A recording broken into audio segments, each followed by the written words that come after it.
Բարև սիրելի հայրենակիցներ, եթերում կրկին քաղաքական խաչմերուկն է, այսօր արդեն ապրիլի 23-ն է, մի հետաքրքիր հարց եմ սկզբում առաջարկում քննարկել, հետո արդեն անցնենք միջազգային հարցերի քննարկմանը, սակայն այն հարցը, որ հիմա առաջարկում եմ ձեզ քննարկել, այն է, որ մենք այդ քննարկումով փորձելու ենք մեկ եւ վերջ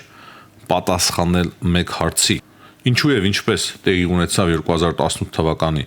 հեղափոխությունը, ում խաղն էր դա, արդյոք խաղ էր դա թե չէ, քանի որ այս սպեկուլյացիաները շատ են, ես կփորձեմ պատասխանել այս հարցերին, հետո արդեն կանդրադառնանք միջազգային կարևոր հարցերի քննարկմանը, կարծում եմ հետաքրքիր կլինի այս քննարկումը, բայց նախքան դա հիշեցնեմ լայքերի համար, դա չափազանց կարևոր է մեր ալիքի տարածման համար, բաժանորդագրվելը նույնպես չափազանց կարևոր է, ինչպես նաև ձեր մեկնաբանությունները, որոնք որ ամեն օրվա ռեժիմով մեզ աշխատելու հնարավորություն եւ ուժ են տալիս։ Ուրեմն քիչ առաջ տեսա Հայաստանի Հանրապետության նախկին նախագահ Սերժ Սարգսյանի գրառումը, ամբողջ գրառմանը չծանոթացա, բայց մի փոքր հատվածին ծանոթացա, որ 8 տարի է անցել հեղափոխությունից հետո եւ իր համար սխալ դժվար բարդ որոշումը նման ձևակերպումներ է արել, այն է եղել, որ ինքը խախտել է իր խոստումը եւ առաջադրվել է Հայաստանի վարչապետի պաշտոնում։ Ասեմ այն, որ հեղափոխության օրերին ես ինքս ուրիշ լավ հայրենասեր մարդկանց հետ միասին կազմակերպել էինք երթուղայիններով երթեր դեպի Երևան, մասնակցում էինք հեղափոխությանը ժողովրդի հետ միասին, նրանց բացի մի քանի հայտարարություն եմ արել այդ ժամանակ իմ կազմակերպության անունից հստակ աջակցելով հեղափոխական շարժմանը։ Նախքան հեղափոխության սկսվելը մտքովս էլ չէր անցնում, որ Նիկոլ Փաշինյանը կարող է առաջնորդի հեղափոխություն եւ հեղափոխություն տեղի ունենա հենց Նիկոլ Փաշինյանի առաջնորդությամբ։ Ուրեմն այս հարցը կարծում եմ պարզ է, սկզբից հենց ասում եմ, որպեսզի կասկած եւ կարծիք չառաջանա։ Նախկինում որպես հասարակական եւ համայնքային գործիչ ստացվել է այնպես, որ շփում ունեցել եմ Հայաստանի նախկին իշխանության ներկայացուցիչների հետ։ Եվ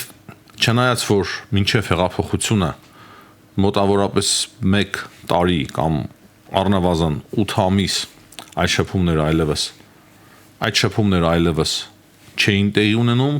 եւ հատկապես իմ հարաբերությունները Հայաստանի նախկին իշխանությունների հետ սրվեցին այն բանից հետո, երբ որ Սասնա ծռերը գրավեցին ՊՊՑ գունդը, այդ ժամանակ Ախալցխայից մեր հայրենակիցը նույնպես ներգրավված էր եւ իր կյանքով մտահոգված լինելով այդ ընդհարումը եւ բախումը տեղի ունեցավ իմ ընկերների եւ այդ համակարգների միջև։ Չեմ ուզում շատ փակագծեր բանալ, բայց այդ ժամանակվանից ինձ համար պարզ դարձավ մեկ բան, որ այլևս ոչ մի ձևով ոչ մի կապ չպետք է ունենամ Հայաստանի այսօր արդեն նախկին իշխանությունների հետ։ Եվ իմ քաղաքական տեսակետները, որոնք որ նախքան դա էլ արտահայտում էի, ավելի կոշտ եւ սուր սկսեցի արտահայտել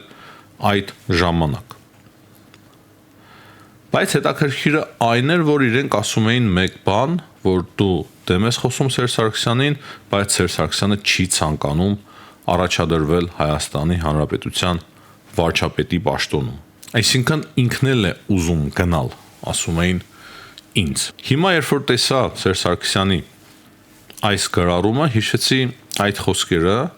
որ ինքը իրոք ուզում էր կարծես թե գնալ, բայց իր թիմակիցները բարձր դիրքեր զբաղեցնող անձինք հանրապետական կուսակցության մեջ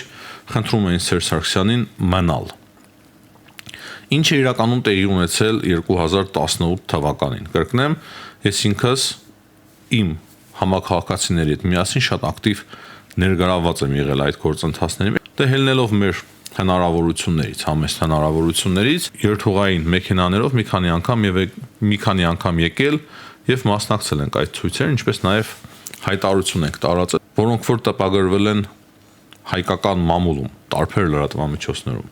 Դա ենք արել հիմնականում։ Սակայն ինչն է այստեղ կարևորը։ Կարևորը այն է, որ երբ որ սկսվեց հեղափոխական շարժումը, Սերժ Սարգսյանը հասկացավ, որ այլևս ինքը չի կարող մնալ վարչապետի պաշտոնում։ եւ ինքը հրաժարական տվեց։ Սակայն խնդիրը նրանում էր, որ այդտեղ կար Կարեն Կարապետյանը, եթե դուք հիշում եք, որին որ Ռուսաստանի Դաշնությունը բերել եւ նշանակել էր հատուկ, որպեսզի Սերժ Սարգսյանը հեռանա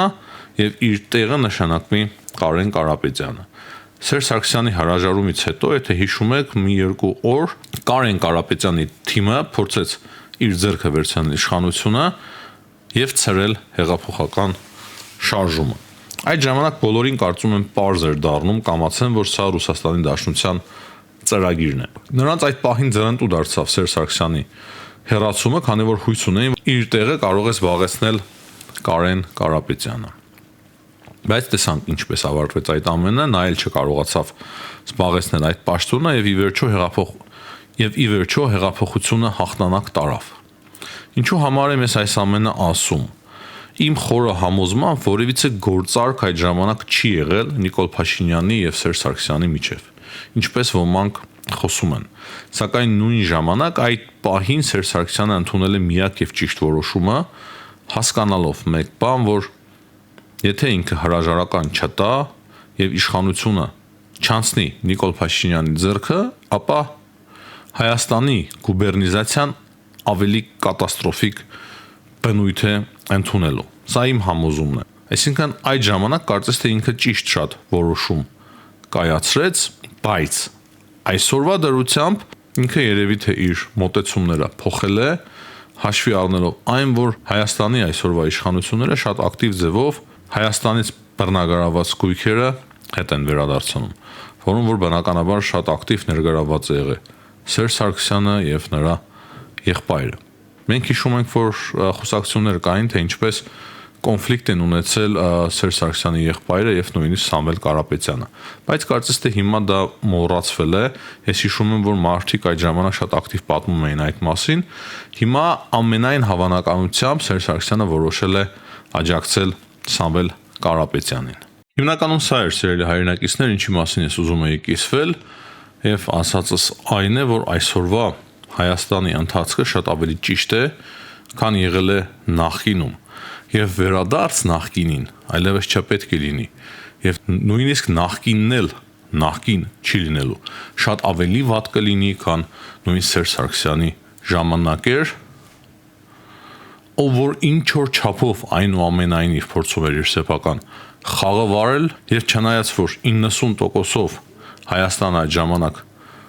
Ռուսաստանի ազդեցության ներքո էր, այնուամենայնիվ փորձում էր գոնե թեթև իր սեփական եւ անձնական խաղը խաղալ։ Իսկ հիմա դժվար թե այդպես լինի։ Եթե հանկարծ հաղթանակ տանեն ընդդիմադիր ուժերը, իմ համոզմամբ, իմ խորին համոզմամբ Հայաստան ամբողջությամբ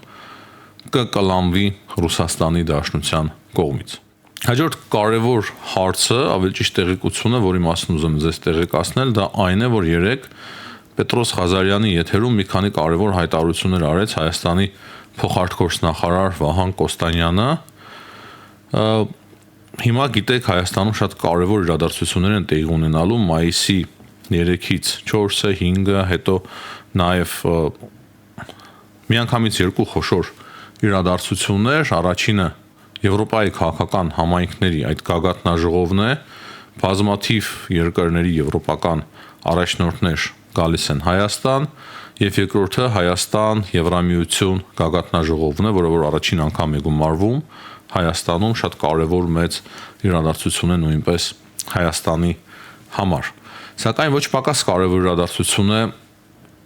Ֆրանսիայի նախագահ Էմանուել Մակրոնի այցը Հայաստան, որի ընթացքում վերջապես կստորագրվի ռազմավարական համագործակցության փաստաթուղթը Հայաստանի եւ Ֆրանսիայի միջև։ Այն բազմաթիվ կետեր է պարունակելու իր մեջ ռազմատեխնիկական համագործակցություն, արհեստական բանականություն եւ այլն եւ այդպես շարունակ։ Ես միշտ պատկերացրել եմ, որ Հայաստանի եւ Ֆրանսիայի միջև ռազմավարական հարաբերությունների փաստաթուղթը առանձնահատուկ դեր եւ նշանակություն ունենալու մեզ համար եւ այն նաեւ տարբերվելու է մնացած երկրների հետ Հայաստանի ունեցած ռազմավարական հարաբերություններից, այդ փաստաթղթերից։ Տեսնենք, հետևենք իրադարձությունների զարգացմանը, բայց դա շատ կարևոր է։ Իրոք շատ կարևոր է Հայաստանի համար։ Հիմա խոսենք, թե ինչ կա Ուկրաինայի շուրջ եւ ինչ կա Իրանի շուրջ։ Երևի սկսենք Ուկրաինայից, քանի որ ամենակարևորը Ուկրաինայի համար այն է, որ հիմա արդեն ապասարեցվել է այդ վարկը 90 միլիարդ եվրոյի Ուկրաինայի համար։ Դրա մասին հայտարարեց նաև Զելենսկին։ Դրանից բացի նոր պատժամիջոցների փաթեթ է մտցվում Ռուսաստանի Դաշնության հետ եւ Զելենսկին ասում է, որ որքան ճնշումները ամուր լինեն Ռուսաստանի Դաշնության նկատմամբ, այդքան շուտ կավարտվի այս պատերազմը։ Այսինքն Զելենսկին հստակ հասկացնել է տալիս բոլորին, որ Ուկրաինան եւ Ուկրաինայի ժողովուրդը կամք ունի շարունակելու այս պայքարը մինչև հաղթանակ։ Իսկ ինչպես ես ասել էի նախկին մեր հաղորդումների մեջ, Ռուսաստանում տնտեսական վիճակը բավականին բարդ է եւ օրեցօր գնալով բարդանում է։ Հիմա անդրադառնանք, թե ինչ կա Իրանի շուրջ, քանի որ Իրանի շուրջ ավելի հետաքրքիր իրադարձություններ են տեղի ունենում։ Թրամփի հայտարարություններին, եթե հետևենք, կարելի ասել, որ ոչինչ չենք հասկանա կամ կխճճվենք։ Երևի դուք եք դա նկատել։ Նա ասում է, որ շատ ուրախ է, որ 8 կին Իրանում մահապատժի չեն ենթարկվի, 4-ը նրանցից ազատ կարձակվի, իսկ 4-ը 1 ամսից ազատ է արձակվելու։ Ու Թրամփի խոսքերով ինքը շատ է գնահատում, որ Իրանը եւ նրա առաջնորդները հարգում են իր խնդրանքը։ Ճիշտ ասած զարմանք է իմ մոտ առաջացնում, որ այսպիսի հայտարարությունները դեռևս անում Թրամփը, բայց ինչ է ասում Իրանի ազգային ժողովի նախագահ Գալիբաֆը, իմիջայլոց սա ասենք, հետո արդեն անցնենք Գալիբաֆի հայտարարություններին, այն որ 3 օր առաջ ես ասեցի այն միտքը, որ Իրանում ամենայն հավանականությամբ ուժայինները եւ զինվորականները իրենց ձեռքն են վերցրել ամբողջովին իշխանությունը, հիմա գրեթե բոլորն են դրա մասին խոսում, ամբողջ աշխարհն է հիմա այդ մասին խոսում, եւ փաստացի մենք ճիշտ էինք մեր գնահատականների մեջ, դրա համար Գալիբաֆի արտգործնախարարի հայտարարությունների ոճն էլ փոխվել է, սա կարեւոր է հասկանալ, եւ Գալիբաֆը ասում է, որ քանի դեռ Իրանի ծովային բլոկադան չի վերացել, քանի դեռ Իսրայելը իրեն ագրեսիվ է պահում բոլոր ուղղություններով, խաղաղության, բանակցությունների մասին խոսք չի կարող լինել, եւ նա ասում է, որ իրենք չեն հասել իրենց նպատակին եւ չեն էլ կարող հասնել։ Հետաքրքիր է, որ Պենտագոնը աշխատանքից ազատել է ծովային ուժերի ղեկավար, Ամերիկայի Միացյալ Նահանգների ծովային ուժերի ղեկավար Ջոն Ֆելոնին, այս մասին տեղեկացնում է Reuters-ը, իսկ այլ մանրամասները այդ մասին հաղորդում նաև Axios-ը, նա նշում է, որ Ամերիկայի Միացյալ Նահանգների ծովային ուժերի ղեկավարը խնդիր ուներ պաշտպանության նախարար Փիթ Հեքսեթի հետ։ Նրանց բացի Ամերիկայի կենտրոնական հրամանատարությունը տեղեկացնում է մեզ այն մասին, որ 29 նավ է ձերբակալվել եւ հետ դարձավել, որոնք որ պատկանում էին Իրանին, եւ այն տեղեկությունները, թե իբր որոշ նավեր կարողանում են ճեղքել ծովային բլոկադան Իրանի, դա չի համապատասխանում իրականության։ Եվ նույն ժամանակ Իրանը կադրեր է հրապարակում, թե ինչպես 2 մեծ բեռնատար նավեր է ձերբակալում Հորմուզի նեղուցում։ Սրանք են ամենավերջին տեղեկությունները, որոնք որ ունենք մենք Իրանի շուրջ, եւ ինչպես եւ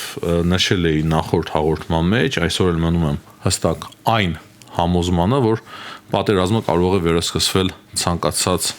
պահի։ Հիմնականում այսքանը, սիրելի հայրենակիցներ, հաջողություն եմ մաղթում բոլորին, ցտեսություն կհանդիպենք։